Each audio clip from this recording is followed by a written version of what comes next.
Hej, dejligt at se jer. Junker Thomsen fra Tostrup var i dag en travl mand. Hvor mange minutter har vi, Nikke?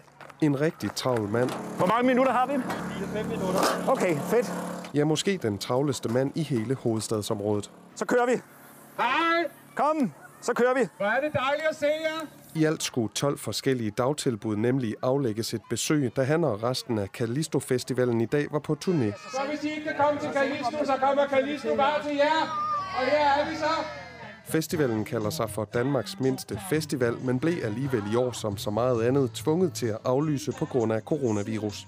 Så derfor valgte Callisto-folket i dag i stedet at tage rundt og besøge alle institutionerne i Høje Taastrup Kommune, for med god afstand igen i år at kunne sikre alle børnene en festlig koncert. Selvom der er corona, og selvom vi i første omgang aflyste Callisto-festivalen, så skal børnene ikke snydes for en dejlig dag. Så vi kører rundt med en Callisto-karavane rundt i kommunen til 12 forskellige daginstitutioner og laver en fest for børnene. Og selvom det var en hektisk dag, hvor der hurtigt skulle pakkes ud og mindst lige så hurtigt igen skulle pakkes sammen, så var det heldigvis også en vellykket dag.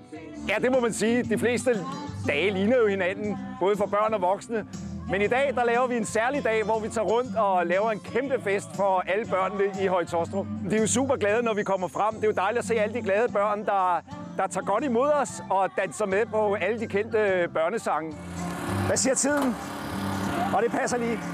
Fedt, vi holder tidsplanen skide godt.